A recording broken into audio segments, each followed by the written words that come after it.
गलती किसकी मानते हैं? ये कैसे हुआ कि हम साथ में मिलकर भी? गलती का इतना जल्दी आकलन मत लगाइए ना जी, कुछ बात चल रही है ढेर कि सारे लोग पकड़े गए हैं, जी। ढेर सारे लोगों को उन्होंने एनएसए भी लगाया है, ढेर सारे लोगों को जेल में भी डाला है, अलग अलग प्रकार के केस भी रजिस्टर हुए, ढेर सारी मात्रा में हथियार भी जब्त हुए। मैं मानता हूं कि कठोर कार्यवाही की। और आपको उम्मीद है कि अमृतपाल को पकड़ लिया जाएगा जल्द से जल्द? मेरी उम्मीद से कहीं नहीं हो, कुछ नहीं होता है। एजेंसियां और पुलिस दोनों कार्यरत है, वो अपना काम करेंगी। और मैं मानता हूं ये सारे सार्वजनिक इंटरव्यू के हिस्से नहीं होते हैं, संवेदनशील प्रकार की बातें हैं और उसको इसी प्रकार से टैकल करना चाहिए। अमित जी, जो पंजाब में हुआ उसका हमने बाहर भी देखा कि भारतीय दूतावासों में जो है हिंसक प्रदर्शन हुए। Vancouver, Melbourne, Washington DC, San Francisco, हर जगह इस तरह के प्रदर्शन हुए। इसको आप कैसे देखते हैं? देखिए, भारत का दूतावास देश के दुनिया के किसी भी हिस्से पर हो, वो भारत का भाग है जी। और उस पर हमला वो प्रीमाइसिस के अंदर किया गया कानून भारत के सार्वभौमत्व पर हमला है। हमने दिल्ली में एफआईआर रजिस्टर करी है और जिन जिन लोगों ने ये कार्यवाही की है उस पर हम एक्शन लेने की शुरुआत भी की। क्या एक्शन लेंगे? कुछ ओसीआई वगैरह कार्ड कैंसिल करने की भी कोई देखिए, यूएपीए लगाया है उन्होंने और अब सारी वहां से रिकॉर्डिंग भी मंगाई गई। रिकॉर्डिंग के आधार पर पुलिस प्रोफेशनल एक्शन लेगी। अमित जी, खालिस्तान के इस आंदोलन के पीछे किसका हाथ है? आप किसका हाथ मानते हैं इसमें?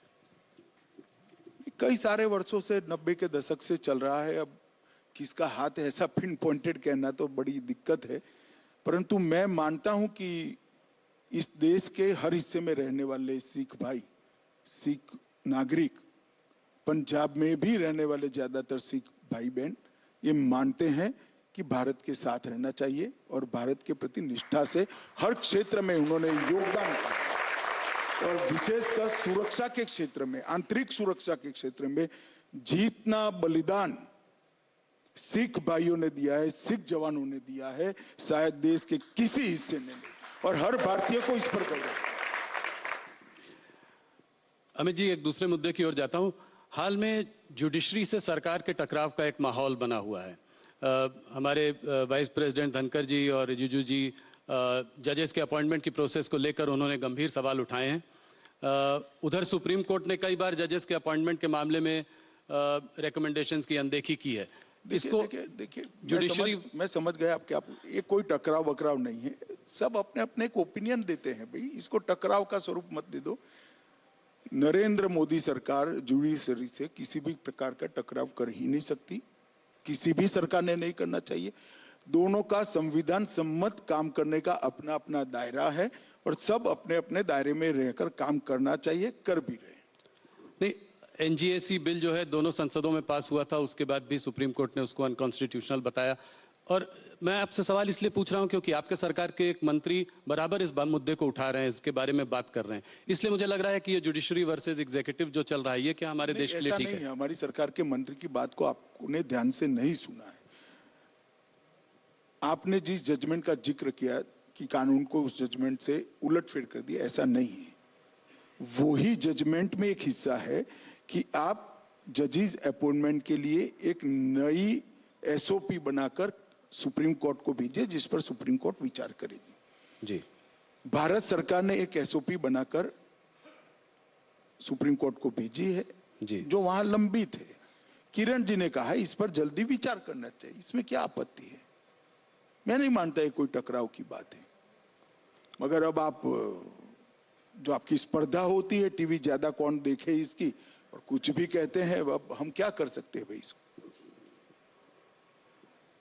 एक आखिरी सवाल इस मुद्दे पर, और मुझे पता है कि आप ये नोकझोंक जो है सुप्रीम कोर्ट, ये अडानी में भी उन्होंने एक जो है क्या कहते हैं कमेटी का गठन किया। आईबी रिपोर्ट जो है जजेस पर, आईबी रिपोर्ट भी पब्लिक की। तो इलेक्शन कमीशन में भी सरकार की पावर्स को थोड़ा डाइल्यूट किया। तो क्या आप ये नहीं देखते कि इसमें थोड़ा यहाँ पे कुछ नोकझोंक? फिर भी एक बार जजमेंट नहीं पढ़ा है दोनों। इलेक्शन कमीशन पर जो जजमेंट आया है, उन्होंने कहा है कि सरकार जब तक कोई कानून नहीं बनाती तब तक की ये स्टॉप गैप अरेंजमेंट उन्होंने बताई है। सरकार को कानून बनाने का मौका दिया, अब सरकार का काम है कानून बनाकर कानून सार्वजनिक कर दे, संसद में पारित करा ले, और सरकार करेगी, इस पर विचार कर रही है सरकार। सुप्रीम कोर्ट ने ये नहीं कहा कि हमने जो फैसला दिया है वो कानून हो गया है जी। कानून बनाने का काम देश की संसद का है। सुप्रीम कोर्ट ने ये कहा है कि हमें लगता है कि इस पर एक कानून बनाने की आवश्यकता है, और जब तक नहीं बनता है तब तक ये स्टॉप गैप अरेंजमेंट हम सजेस्ट कर रहे हैं। तो स्वागत है वो स्टॉप गैप अरेंजमेंट का। अब गैप जो है वो भरने का काम हमारा है, हम कर रहे हैं। अमित जी, एक मुद्दा जिस पर आपने बहुत काम किया है और वो है ड्रग्स के खिलाफ आपने बहुत काम किया है। आप इतने व्यस्त रहते हैं, इसके बाद भी आपने इस चीज पर बहुत ज्यादा काम किया। आप कैसे देख रहे हैं कि भाई मैं काफी चीजों पर काम करता हूँ। मैं कह रहा वो सब तो करते हैं, मेरा मतलब है कि ये एक ड्रग्स फ्री इंडिया का जो सपना है वो कब पूरा होगा? ये प्रॉब्लम बहुत बड़ी है आज भी इतने। देखिए ऐसा है कि ये ऐसी समस्या है जिसकी समाप्ति की कोई डेट नहीं दी जाती है, ना हो सकती है, कभी भी नहीं हो सकती। एक लड़ाई है और लंबे समय तक चलने वाली लड़ाई है, मगर अप्रोच में बदलाव हो सकता है। नरेंद्र मोदी जी के प्रधानमंत्री बनने के बाद ड्रग के खिलाफ लड़ाई में हमने अप्रोच बदला है। एनकोड कर एक व्यवस्थापन 2020 से हम लेकर आए, जिस एनकोड के अंदर 4 स्तरीय व्यवस्था है। केंद्रीय स्तर पर 2 व्यवस्था है, एक राज्य स्तर पर है और एक जिला स्तर पर है।